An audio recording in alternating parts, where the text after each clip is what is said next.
We're going to be talking about our favourite horror movie kills. Well, it was just normal film deaths, but me and Chris appear to only watch horror films.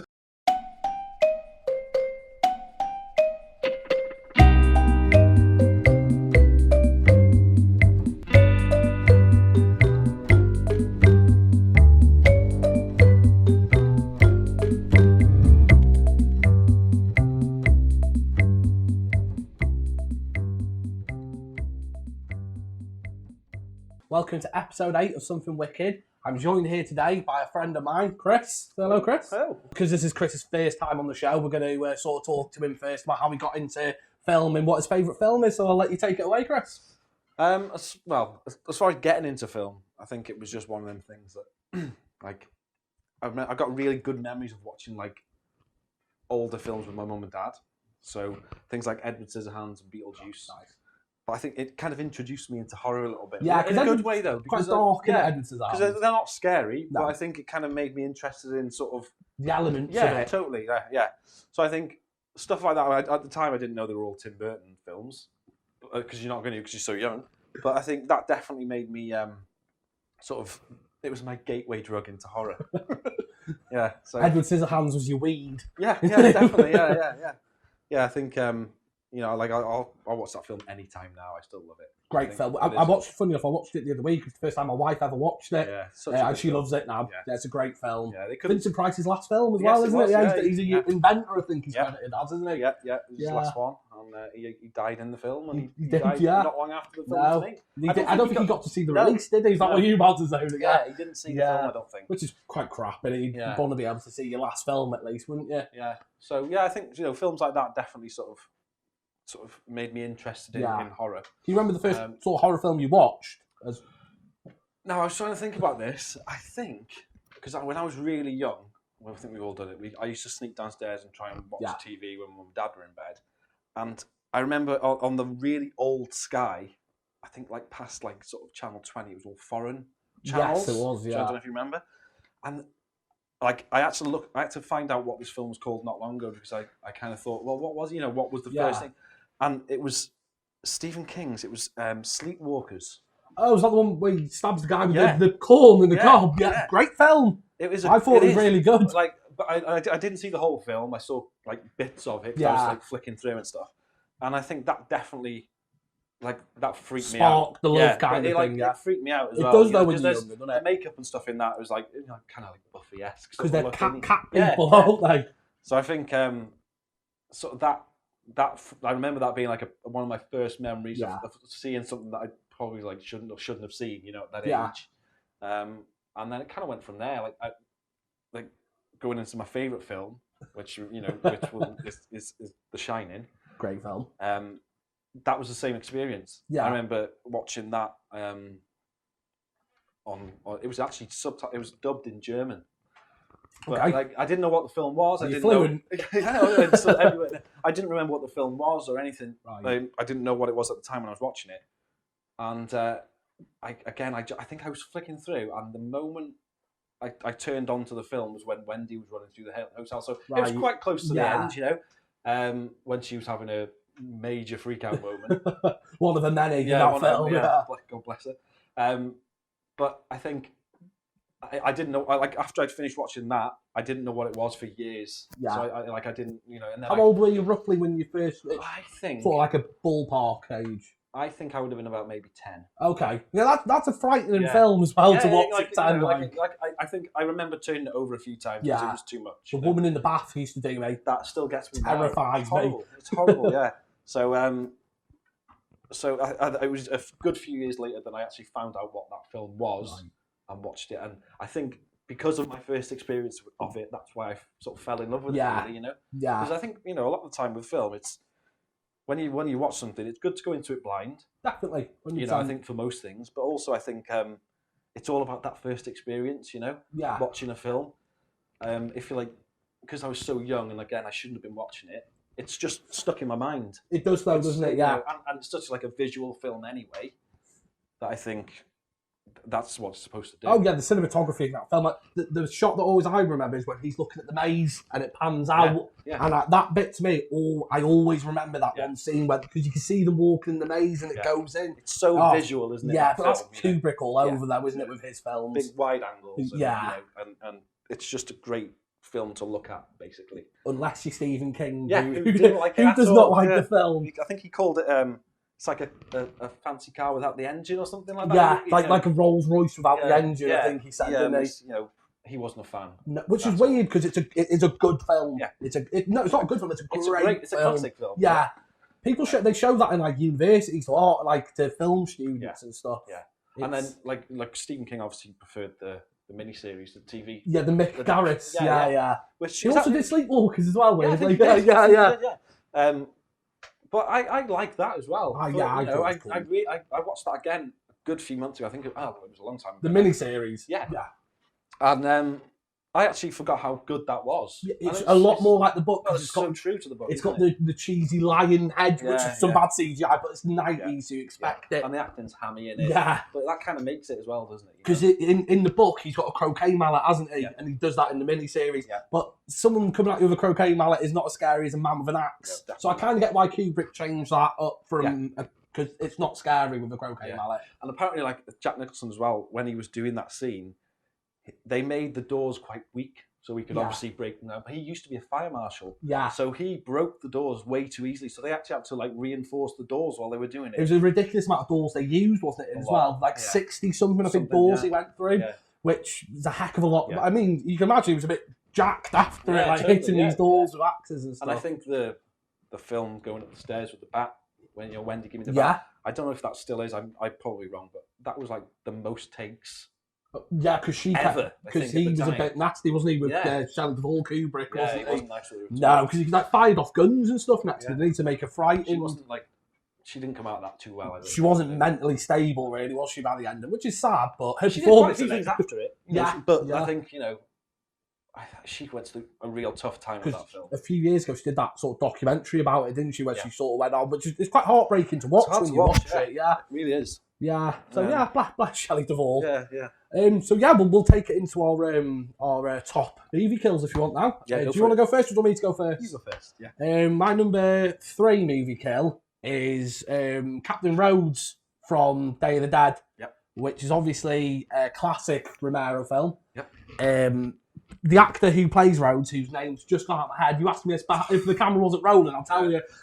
He was born to play that role. Yeah, exactly. He died a few years ago as well, which was sad, because I really wanted to meet him, because I just think his portrayal, he plays one of the ultimate bastards in film. Like, you hate him. Yeah, you hate him all the way through the film.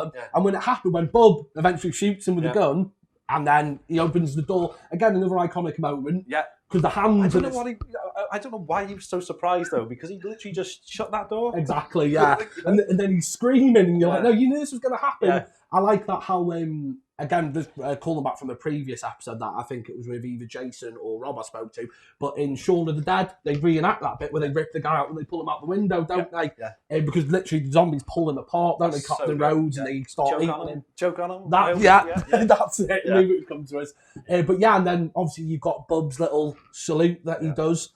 But that whole film itself is just amazing. Great. I mean, I think, out at night, dawn, and day. Yeah. I think I prefer it over night. Dawn will always be Dawn's my favourite as well. Yeah. I think most people agree with that.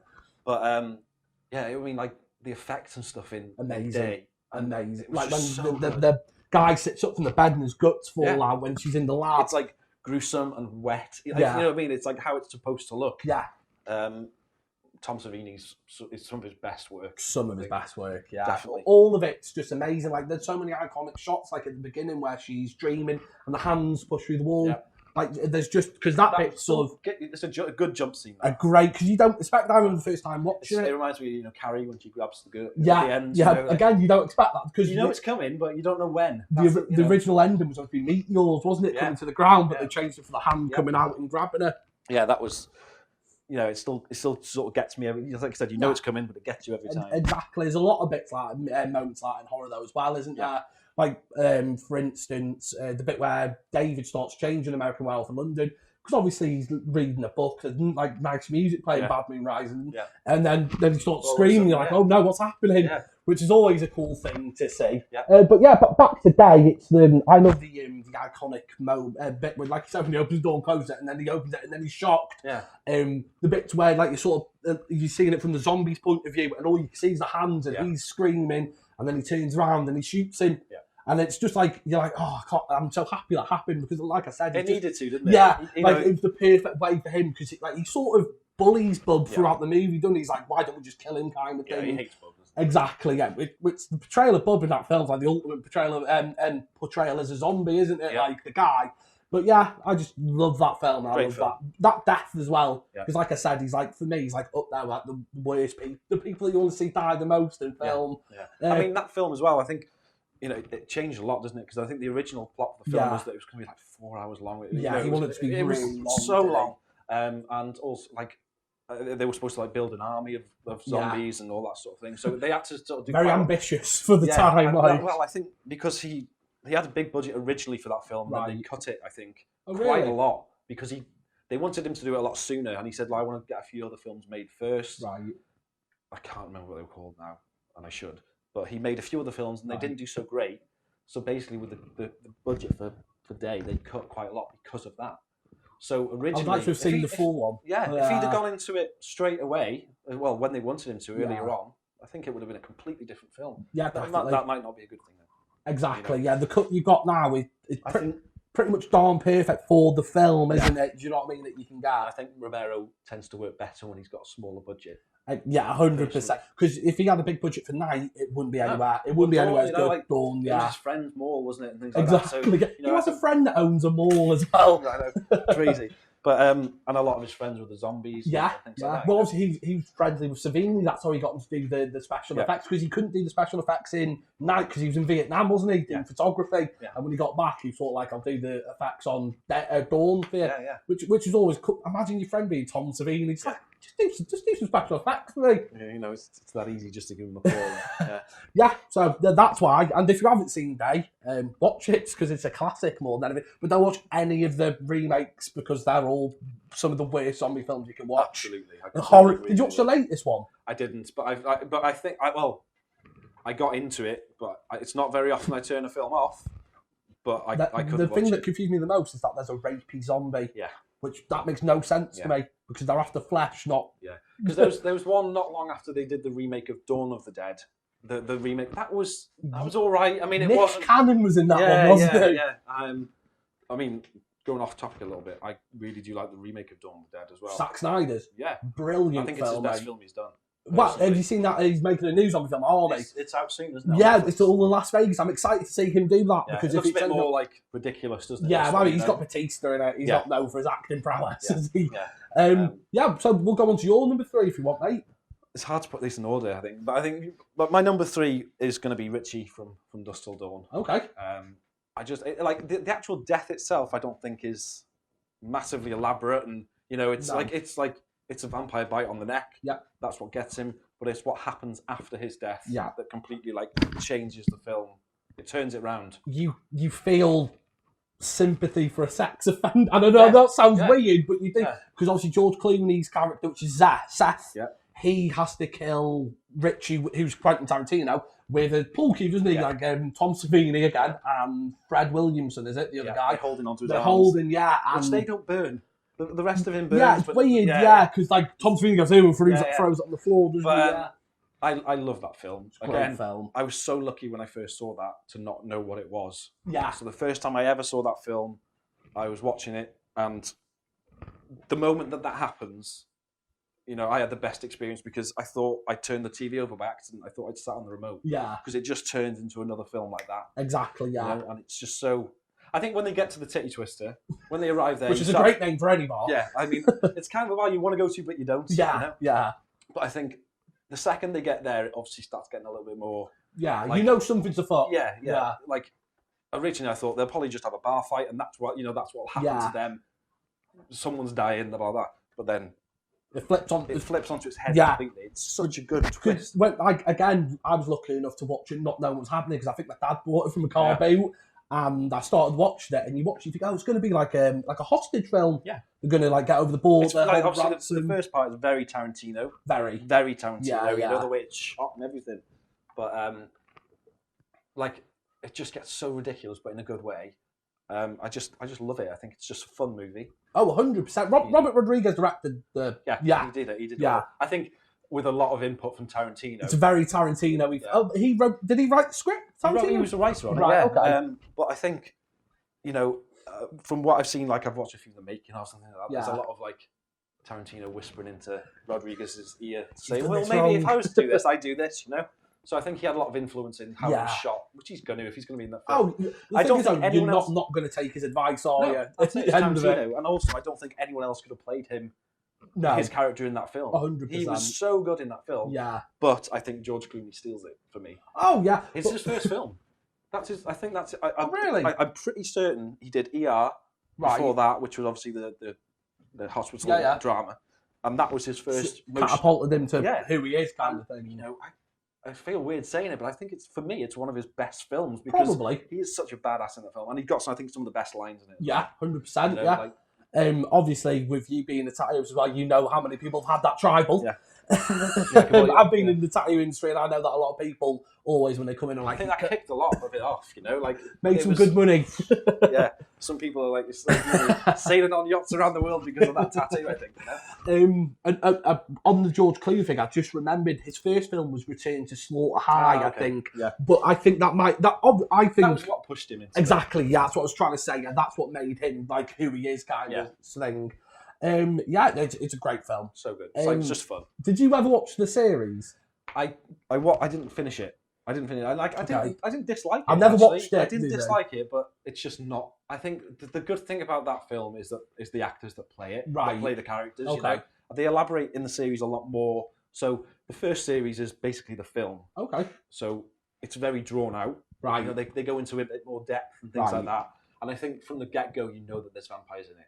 So there's not a turning point in the series. And for me, that's what makes the film. Oh, 100%. Is the big, plot twist. Because it's an action film that turns into a horror in seconds. Yeah, so I think, from what I saw of the series, I didn't finish it, but from what I saw of it, I quite liked. It's just not. It's not the original. Yeah, you find it with a lot of series now. Like did you watch the Myth TV show? Yeah, again, that got cancelled, I think, didn't it? I'm glad it got cancelled. Yeah. It wasn't great. Have you got anything else you want to say about the kill? Like, how did it make you feel, Chris? I know I'm not your therapist, but how did it make you feel? Obviously it's got the scene with Salma Hayek, which is iconic. I think I got more feelings from that scene than I did from anything else. But yeah, it was such like.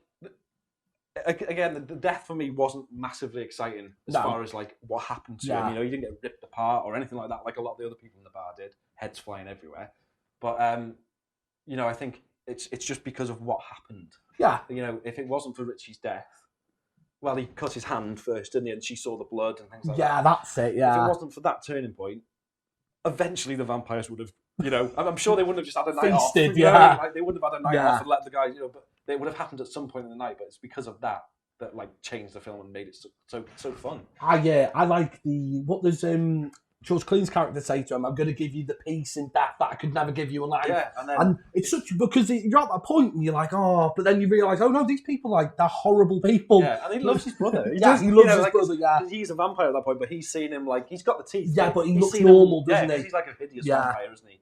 Oh yeah, they have vampires because they're not normal vampires. They're like snake, demon, vampire things, hybrids. Yeah. One thing I can't not talk about is a sex machine. That's the picture I got Tom Savini to sign when I met him. Yeah, that's how that gun works. I will never know. I don't know how the bullets go in. But it doesn't matter. I like that because there's the bit where he whips the beer from the guy's hand. That's Greg Nicotero as well. Yeah, because the guy pulls the knife out and he just sits there, and then the gun. Also in Day of the Dead. Sorry. Yes, he's one of the soldiers. Yeah.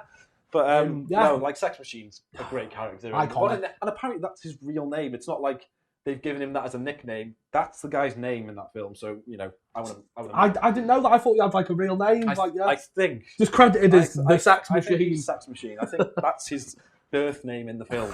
Prison. I like that.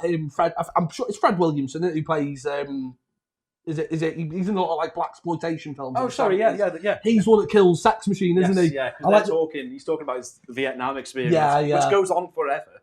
But and he rips the heart out, stabs it with a pencil, because it's one of those films where you're like, it sort of goes into the realm of like black comedy as well, because of that bit where he like gets the pen and stabs it. You're like, what is going on? Yeah. They just tried to do as many ridiculous deaths as they could, which is what you want when you watch a film like that. Especially a film like that. You know, they go into that room in the back and they make all those, they make like a grilled steak in it as well. Condoms filled with holy water. Yeah, throws at him. Keitel blessed, and it's a great film. It's a great film. Yeah. My number two is an ultimate classic. Well, I would say, which is Dario Argento's Suspiria. Mm-hmm. And it's the first kill in the movie. It's a bit of a cheat in this one because it's a twofer, but the second kill's it's not by accident, but it is. Which is, I think the character's called Pat Hingle. Hingle. Which is also Commissioner Gordon from Batman. The guy that played in the Tim Burton films. His real name is Pat Hingle. No way. Which is the best fact. Which is the weirdest name ever. So Pat Hingle. Pat Hingle. Not Commissioner Gordon. Pat Hingle. So she's obviously it starts off with her running in the rain. She knocks onto the school, which is a dance school, isn't it? Like a ballet school. Yep. She goes up to a room, and then you see the two eyes in the window, which are really cool. Which is really cool. I wish, you don't actually see anything else of that, do you? You just the hand and the arm that comes through. Exactly. The eyes are awesome. They're like proper iconic. The lighting as well, the red, the blues, everything like that. And then he pulls her through the window. He's stabbing her. The most ridiculous part about that film is where you see the heart, which is clearly like a piece of liver or something, and you see it stab it. And even though it's you're watching now and you think, oh god, but it's I still kind of wince when I watch it. 100%. Because I think the actual act of her getting stabbed is quite realistic. Oh, brutal! It's brutal. He stabs her multiple times. Heavy, and then obviously he gets I think it's a phone wire. And puts it around the torso. And then they're on top of the plain glass window, aren't they? He's stabbing her. Which is like foreshadowed at the start when she walks exactly, in. Exactly, looks at it very like... I'm going to die there, And obviously a head goes through, and her friend, whose name I can't remember, looks up. Instead of running away while glass is falling at her, and then she collapses through the window, and then the rope starts pulling, and then it hangs her, and then it pans off. And then you see that the friend is also being killed by the glass, which is a twofer. 2 for 1. And that for me is just one of those films that way. Like obviously, like you read the back of the DVD, and you're like, oh, there's like something afoot in this girls' ballet school. Mm-hmm. So you're like, oh right, and then it starts with that with a double kill. Like you see a girl stabbed straight in there. It's a heavy start. Like it's a very weird opening. So like the narration part, the start of the film, I find strange. Yes, which is going like. I mean, I guess they needed to do that, but did they? Did they? Because like this is a very peculiar method. Yeah, like for me, like I do like the film, but it's like going back to it, I find it hard to watch. I think the first experience is a good one. It's not one of them films that I go back to a lot. It's visually pleasing. That's what it is. It's visually the pleasing. The acting's hammy in it. Oh yeah. And like a lot of his films, like some actors speak Italian, some they speak in their foreign tongue, don't they? It's dubbed in English, so. Fair play to him because that must be hard on set. That film is an Italian film set in Germany, which blows my mind. Why did they set it in a ballet school? Which I think there's only one dance scene in it as well. Did you watch the remake? I haven't seen the remake. Very good. Yeah. Is it different? They've changed it up quite a lot. You know what? I love the original Suspiria, and it's not better. But a lot of people think it is, and I see why. Yeah, it's a very good remake. Yeah, I think you'll love it. It's only a few years old. Is it 2019, 2018? I'm going to say it's not old. Chloe Grace Moretz is in it for all of about 10 minutes. Right. Spoiler. Suspiria, mate. Like I love Dario Argento. I met him as well. Yeah, which is meant. Funny, I didn't get the ticket to get in line. Obviously, I'm too busy drinking. My bad. And my friend got me a signature, but I was walking to the toilet, and so was he. So I stopped him before he went for a wait. And obviously, he's an old Italian man, and I'm from Wales and speak really fast, so he didn't have a clue what was going on. So he still hasn't got, his language isn't too great then. No, he speaks his own. He understands more. He had, I think, was his. No, I think it was like his wife or his manager. I don't really know. Did she just pass away not long ago? I think she did, yeah. And she was better at English than him, so like she would relay what I was saying. I think she might have produced a few things. She was a producer on that, I think, as well. Yeah. Well, his daughter Asia, she's in a load of his movies as well. Because Suspiria is part of a trilogy, isn't it? I don't know. Yeah, there's Suspiria, Inferno, and I think the last one, which stars Asia Argento, was called The Black Sister. Right. I think I've it's heard of that. Inferno. Yeah, Inferno's again a lot like Suspiria. It's lovely to look at. You don't. That's Italian horror. You don't know what's going on. And then ends, right? It's like literally. It's mad. The credits. Yeah, it's like fire credits. It's a crazy film. Like, but both of them are, like I'm saying, they're nice to look at. You don't really need to know the story. I mean, like it's definitely like style over substance, isn't it? Yeah. But I think the soundtrack is so full on. It's Goblin, I think. Goblin, yeah. It's like it's like interfering with the film. I find, and like people like that, and that's a lot of why people watch that sort of stuff, I guess. But it's hard to get through at points. Oh no, I'm big into like the Goblin. I've got the whole soundtrack for Suspiria on my phone. Yeah. I love it. I can see what you mean. Yeah. I like for me, like I think. When I watch a film, like, I guess I'm very I like a visual film. Yeah. So Suspiria, I do like. Yeah. But I find that things like the sound, and you get that with a lot of. Well, a lot of films in the 70s, 80s did that, but especially there's a lot of Italian horrors. Yeah, they go for like more music. It's like a long music video, isn't it? You're watching I don't think it ever stops at any point. Yeah. But I think once you get past that, it's always synthy as well. I find very synthy everything. A lot of whispering and demonic talk. So yeah, Suspiria. Watch it. I'm a massive fan. Chris is. You're a fan. I like it. It's just I do like it. I am a fan of the film. I just wouldn't watch it over and over. Yeah, whereas I do. Yeah. So what are you picking for your number 2 then, bud? My number 2 is Charlie's death from Hereditary. Oh. Shudders. Like I'll go out there and say, like, Hereditary for me is probably one of the best horror films I've seen in the last 10 years. Well, I wanted to say this. I didn't say this to you before whilst we were discussing a few things, but the fact Toni Collette did not get an Oscar for that film is the biggest snub. She is like unbelievable. Well, I think they all are, to be fair. Yeah. But in that film, she steals the show. When she didn't get announced to the Oscars, I was like, this is a... And apparently I read that with that film, before she took that role, she said to her agent maybe, or she publicly said that she didn't want to do anything heavy anymore. She wanted to do comedies and rom-coms, things like that. But Hereditary came on her lap. The script came on her lap, and it was like, I've got to do it. Which is Ari Aster, isn't it? Was it his first feature film? Yes, he actually. He's done shorts, hasn't he? Have you watched his shorts on YouTube? No, I haven't. I've heard. I mean, apparently his latest film that he's doing, who he's just signed Joaquin Phoenix for, is Beau, I think. Okay. Which is one of his shorts. So they're making he's making it into a feature. We need to talk about The Johnson. Is on YouTube, and I highly suggest watching it. So it's half an hour.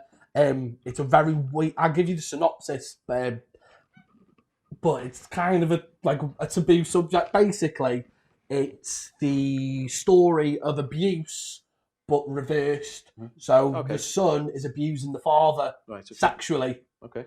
But it's very Ari Aster. Like, you're watching it and you're like, oh, it's like the scene in like when Charlie gets a head knocked off. You're like, oh no, like it's harrowing. But like the whole 30 minutes that short is harrowing. I'll check that out. It's very good. Like I don't think it would translate well into a full film though. Yeah. It's good for, like, what it is. Yeah, like I suggest if everyone has YouTube, you've got YouTube, so yeah, give it a watch.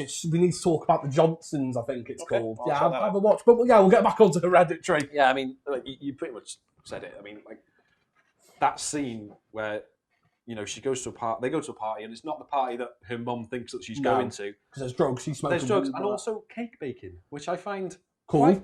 Quite strange, unless they're making hash cakes. I don't know, but obviously there's nuts in the. She's allergic to nuts. Yeah, massively allergic to nuts, and then she eats some cake, and her brother's gone off to smoke weed. with the girl that he really likes, and then she walks into the room, and you can obviously see that she's struggling. So it's a big race then to the hospital and get her in the car, and it's like that scene is like so hard to watch. Yeah, when she's in the back seat and she's kicking her legs. And it's like you're actually trying to breathe with her. I think. that noise she's doing. Because she says when she walks into the room, my throat's closing, doesn't tight, she? It feels tight. Yeah. And obviously then she opens the window to try and get some air. And the telephone pole is there. Your head hits it. and you only see like a very quick glimpse of what's happened. Because you see him then and he pulls over, doesn't he? Yeah, I mean, like I've said this, like you know that she's dead at that point. Yeah. However, he stops the car, and you just feel for him. You know, it's just the non-expression on his face, though. I like how long Ari Aster left the camera on him because I actually counted.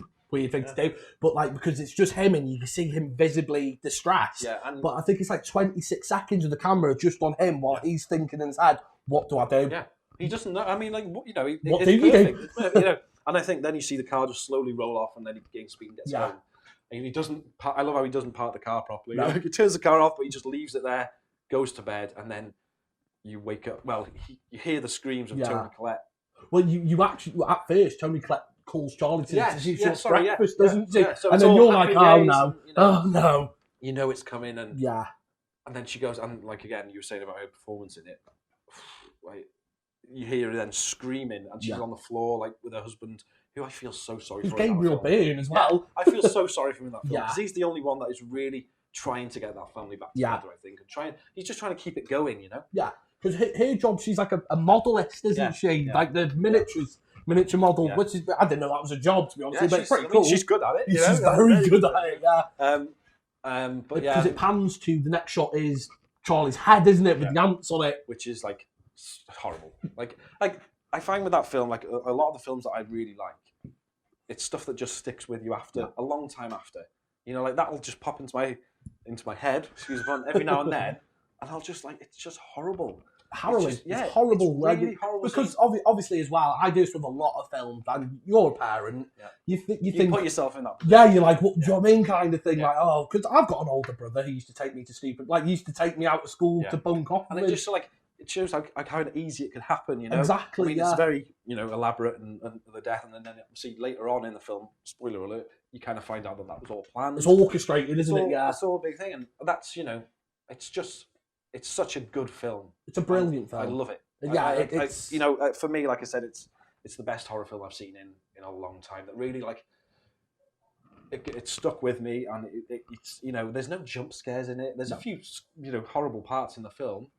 Yeah, that's like don't even have to talk. That's another image when she's like sawing piano wire, She's sawing her head off with it, but it's the way she's looking and. That kind of reminds me of very old horror. Yeah. Like stick on her face for as long as you can. It's got that Carrie. I think I brought Carrie. Because it's got the like again, it's like an extended shot because it lingers for too long, but it works. Yeah. Because normally, like, to make you feel uncomfortable. Yeah, exactly. Yeah, because like in other horror films, they'd show that for a second and they'd show the main character, but you see her sawing her head off for a good 5 to 10 seconds, and you're like, what's going on? You don't want to see that stuff. And then obviously the end scene is just insane. Yeah. With the treehouse and all that. But yeah, I really would recommend Hereditary. It got a lot of, like, the problem with a lot of films now is, like, the internet gets hold of it and they say it's the scariest film you'll ever see. So people go into it, I think, because people are so used now to jump scares and they want jump scares. Yeah. Which, I don't mind them, but I prefer films that haven't got a lot of jump scares in. You prefer films, and I do. Like, don't get me wrong, there's a few films, for instance, The Babadook. I thought they did jump scares. That was great. Right, that was great, yeah. But yeah, I again, with Hereditary, it's a slow burn, but that payoff at the end will be the scariest 10 to 15 minutes of your life. Yeah. Like, I watched it with my wife, and she literally will not watch that film again because she's really watching it. It's heavy. Exactly, yeah. And those last minutes, you're like, what's just happened? Because I've watched it a few times now. Yeah. Just to be like, because you don't understand it the first time. No. And I think it is one of them films that it's made like that so you watch it a few times. Exactly. Because there's so many parts, there's no jump scares because a lot of the time you're looking at that thing for a long time anyway. There's a bit with Toni Collette's character, she's in the corner of the room, on the terrifying ceiling. That's there for so long. Yeah. And then it goes to another shot and you see it just whiz past. Yeah. But that wasn't a jump scare, but my God, that's so scary. Yeah. Because it's so like drawn out and you kind of think, you don't notice it straight away, and then you think, "Am I seeing that?" It's great. Because in that same scene with her on the ceiling, there's that naked bloke in the background, and you can see his face. But it's one of those ones where you see it and you're like, "No, it's probably a painting," and you're like, "That's a person. There's a man there." Yeah, there's a few scenes I think with the mother. She sees the mother, doesn't she? And then obviously towards the end, the cult are standing in the garden and things like that. And naked, which is, you know, naked, why cool. not? Why not? Yeah. You know, like I think the point of that was probably to show they're like apparently was to show they're not afraid. No. So obviously clothing and things, it's a layer of protection. More, I guess, more. They're just so into what they're doing. Yeah. They're not bothered. You know, like they nailed that. It's a terrific film. Yeah, great film. I don't think it gets as much praise as it should either. No, like because I think, you know, again, because like the media gets hold of it and they say it's the scariest film you'll ever see. So people go in there with expectations that are way too high and with the wrong impression of the film, I think, a lot of the time, you know. The trailer's quite good for that one. It doesn't give too much away. Yeah. Because the way the trailer's portrayed is I think that you kind of think that Charlie's going to be the main character throughout that whole film. She's not. And she ain't. Like, it's the first, like, just nearly the first act. Yeah. You know, the third of the film she gets, that's it. Yeah. So I think, you know, yeah, it's just great. And I think, you say it got a lot of flack. A lot of flack, which is because I went to the cinema to watch Midsummer, which again I think that's a brilliant film as well. But I found myself like, when I first watched that, I was like, "That's Ari Aster's best film, 100%." But I found myself over the last couple of months thinking, "No, I think it's Hereditary now." Hereditary for me is, I mean, I didn't dislike Midsummer, no, but I think, you know, Hereditary is such a better film, and with Midsummer, that suffers from the same thing with the Italian things. I think he went for a lot more stylized. And also, I mean, with Hereditary, it's so unpredictable. You don't know what's going to happen. Whereas I think with Midsummer, the start of the film, you know that these American teenagers are going to get killed. Yeah, you know it's going to happen. You know, whereas with Hereditary, it's very like, it keeps you guessing the whole way through. Yeah, no, I agree 100%. When you put, you know, I've never thought about that before because obviously with Midsummer, you knew you were going to a horror, so you know that where they're going, it's not going to be good. I think, like, with Midsummer, I think someone said, which is kind of perfect, Midsummer is an Eli Roth film done a lot better. And I know it's going to piss a lot of people off. Yeah, I get what you mean, though. I get what you mean. You know, like, I think it's such a good film. Yeah. It is a good film. It's like beautiful film. But I think it's so much more predictable. And you know, and you don't really like the characters. I didn't like any of them. Even I can't remember the girl's character's name. The blonde girl. I can't remember her name, but I didn't like her. Whereas the family in Hereditary, I wanted them to get through it. Yeah. I wanted them to succeed and root for him, don't you? Like, I want this to end well. You relate to him a bit more, I guess. Sorry, also the lamb fell over. So yeah, I think, you know, spooky talking about Phil Hart, the lamb's the head of. This is Larry, by the way. I wasn't going to mention him, but he's fell over. This is Larry, the slaughtered lamb. Yeah, he's a sound guy. Yeah. So yeah, we'll go on to my number one if you want, which is Mrs. I believe this is her name. Don't quote me on it. I think it's Mrs. Maynard, from Lucio Fulci's the film with about 1,000 titles, but it's called Zombie Flesh Eaters over here, or Zombie 2, or Zombie. Yeah, and it's the bit where she's dragged into the broken door into her eye. Still gets me now. Mate, that's you can't like it's one of those films you like, watch. It's horrible. It's so gruesome because it's done so well as well for the time that you've done it as well. You're like, wow, that was like I can guarantee if I was on set watching that back then, I would have probably thrown. Don't do it. It's like, you know, like it looks so real now. Best eye gouge, I think. Yeah, I think that and possibly Terminator 2. T-1000. Yeah, that gives me the same sort of vibes, you know. Eyes are weird, aren't they? No one likes anything. Yeah, but that thing for me, it's just how, again, it's so drawn out. Like he's pulling her, pulling you like, oh no, she'll get away, and then it's getting closer. You're like, someone's going to stop it, but no, it doesn't stop. I liked how the zombie had a little bit of a perv first. Yeah, he like, you know, he was in the shower. He goes in the shower. Like a nice time, and there's quite a few shots of that with the zombies like POV as well, which is quite cool. It's not done much. I think it's quite good. We said this before they started, and you agree with it. I think it's Fulci's best film. Yeah. It's my favourite Italian horror. Yeah, it's so good. Again, we were talking about this before we started, but he classed it as an unofficial sequel to Romero's Dawn of the Dead. Mm-hmm. He didn't ask George Romero. He just sort of done it. But I think it's a good sequel. I mean, you know, like I don't think of it as that, and I'm sure people don't. But you know, like if they were to say that's what it was, then I'd take it. You know, like it's good. It's a great film. It's shot really well. Yeah, like it's really sort of like beautifully shot, and I think also the zombies are awesome in it. They look amazing. They look so good. I think there's only 2 zombies in the whole film that you actually see their eyes. Yeah. The rest of them, like I love that whole look of like their eyes closed. They're more like voodoo, aren't they? The zombies. Yeah, it's really cool. I just think they look a little bit more like typical zombies. If when you think in your head of a zombie, that's what it is. Because the two main zombies, which you'll know about, the fat one from the beginning, which falls overboard, and then you've got the one that sits up and it's got the maggot, which is on the poster, I think. Yeah, you can get busts of them now. Yeah, have you seen? Yeah. So cool. Yeah. I think I'm going to get them just because they're so cool. You said you had a fact about the first zombie. The big guy on the boat, the big zombie on the boat, because it was shot in New York. So whilst when they finished that, he stayed in costume and he walked into CBGB's, which is obviously a big famous bar in punk bar and metal bar. Yeah. He walked into CBGB's and nobody batted an eyelid. So he ordered a drink because the punk movement then was so big and people just like, especially in those places, they just style was like whatever they wanted it to be. He walked in and they did not like even ask him why he covered in blood, why have you got dirt all over you, why are you a zombie? No one even asked him a question. I suppose that's kind of a nice thing to think of, that these people didn't judge him. They didn't judge him, he might be also really terrifying. Because if he was a zombie, they wouldn't even, you'd be thinking, why is that a zombie ordering a porterhouse and a pint? Yeah, that'll give it away. And also in that film, the shark scene is great. Zombie fighting a shark. Yeah. I completely forgot about that, so you said that. I've been watching it the other night. Great scene. And apparently that scene... the shark was real. Yeah. 100%. It's a tiger shark, which is like a really aggressive shark. Yeah. Most sharks, I guess, are aggressive, but tiger sharks are known for being really aggressive. And I read that the trainer is actually the zombie. Amputee. I don't know how you become a trainer of sharks. But the way it worked is he fed the shark before the scene. Right. He fed it loads, and they sedate the shark down. So so its eyeballs were like back in its head. They gave it so much sedative. So he's just doing all that stuff with the shark. He's fighting the shark. Wow. And it's all shot like real. I read somewhere that he was an amputee as well. Oh, right, okay. Because the shark bites his leg, doesn't it? Yeah. And apparently that's I don't know if that was him. Maybe it was him. Yeah. But well, like I said, apparently, like when the shark bites the leg, there's the man on the other end of that, it's an amputee. So when it rips it off, so it's real. Yeah. Which here in the right mind, first of all, getting in open water with a shark is ridiculous. Yeah. Then letting the shark bite it somewhere that is near you is.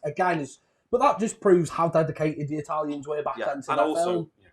You shouldn't do that now. No, you shouldn't do that now. It's like it probably wasn't, it shouldn't be happening. I imagine there's a lot of rules now that weren't back then. It would all be CGI and, props and all sorts now for that. But that was just crazy that was a real shark and he was doing that.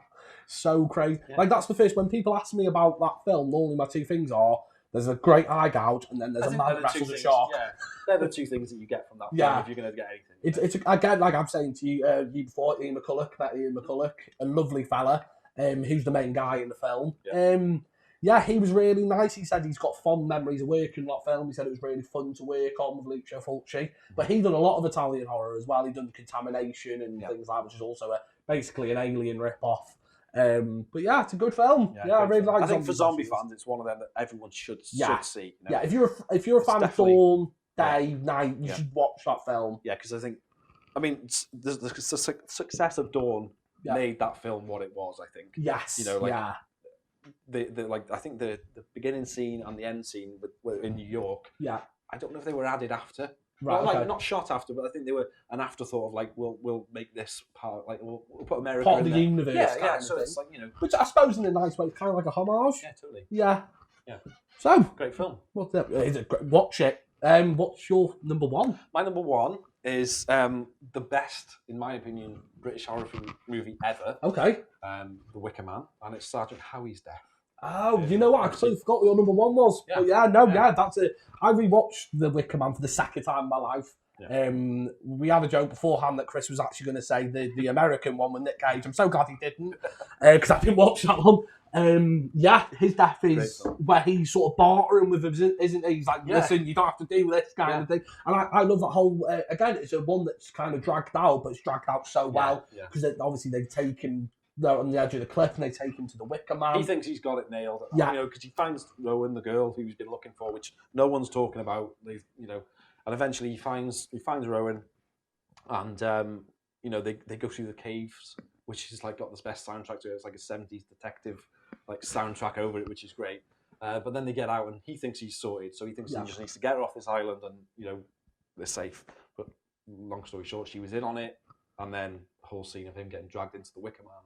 burnt alive. And I just think it's like it's a heavy scene that, and I think more so because like the islanders, they're so 100% behind what they do. Yeah, they completely believe it, and it's the same with him with the Christianity. They're pagans, he's a Christian, and I think it's just like they both believe in their religion, and anything else is, if it would have been one of the islanders from somewhere else going to where Sergeant Howie lived, they would probably have the same like what is going on here, because they've lived there their whole lives. That's what they know. The correlation I like to put at you is from Hereditary as well. Like everything's orchestrated. Yeah.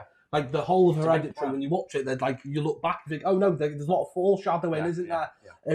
Yeah. Christopher Lee's performance in it as well. Again, you were saying beforehand. It was his favorite role he ever did, and I think he either did it for free or for a very, very small wage, which is mad, which is crazy. Yeah. And he also went, when they were promoting the film, he went to a lot of like public access shows in America, which were like no one was watching, just to promote the film because he loved the film so much. He wanted everyone to see it, and he was like so proud of it.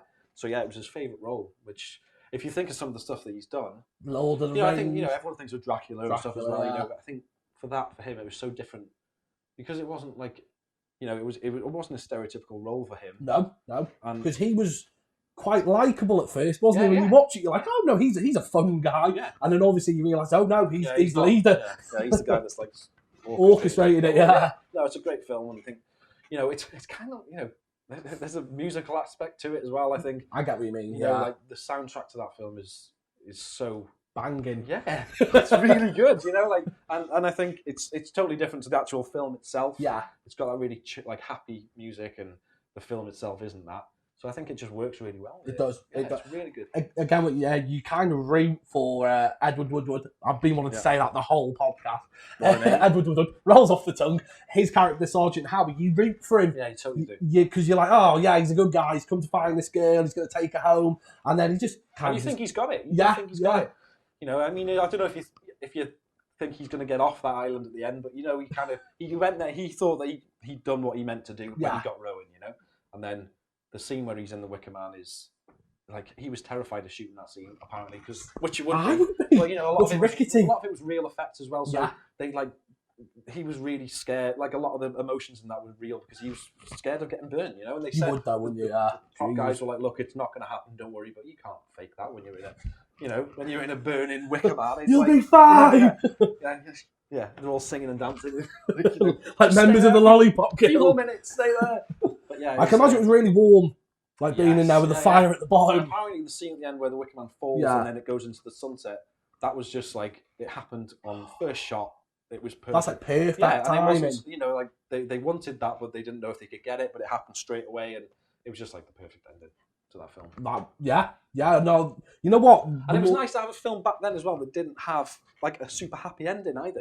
Like, you know what I mean? Like, because you were expecting it to be a happy ending. You can get the vibe it's going to be as well, don't you? Like you were saying before, like you think, oh no, Sergeant Howie's done it. He's going to go back. He'll be fine. Yeah. That is quite the opposite of what happens. Yeah, it's not. Yeah, he's not going home on his plane, is he? No. That seaplane is now getting scrapped. Obviously, before I want to talk about the remake with you, Chris, just because it's a funny remake.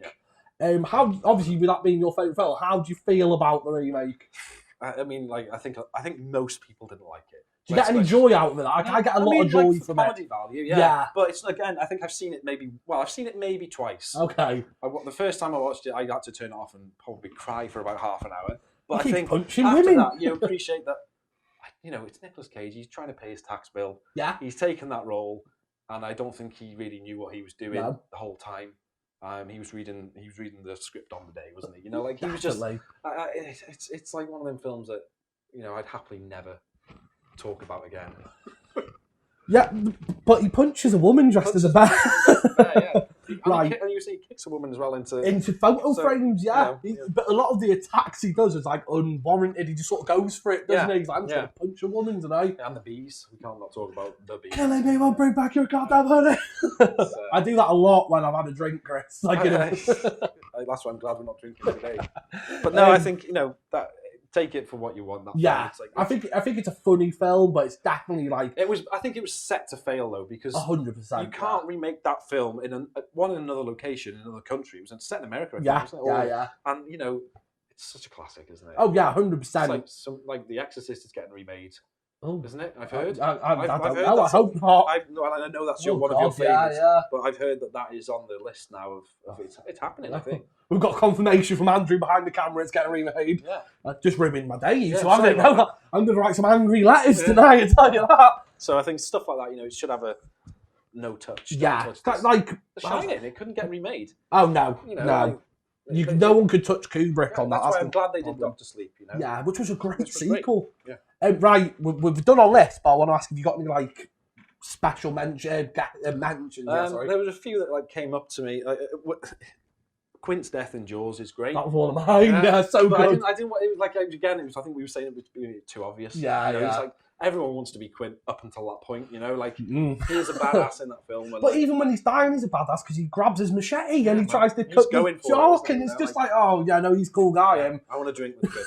I think we all do, don't we? Yeah, no, that was my only one I had really, to be honest with you, because I just thought that's such an iconic.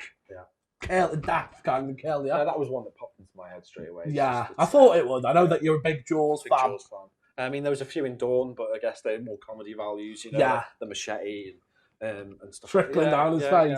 They were just they're like when we said we were going to do movie kills, they're the ones that came into my head. Yeah, but you want to just think outside the box.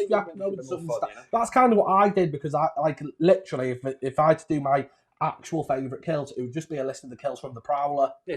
Because those kills are just untouchable, and that would have been a boring video. Yeah. So I sort of thought outside the box, thought of a lot of the slasher stuff were great, Exactly, memorable, weren't they? Yeah, like the raft scene in The Burning, where he stabs a guy in the throat. It's all stuff like that. Talking about the raft, another one, there was Creepshow 2, The Raft. Great sequence. That freaked me out when I was young, really. Because that's another thing, with Sergeant How you think he's got away, he's on the land, and then it does a big thing, and then...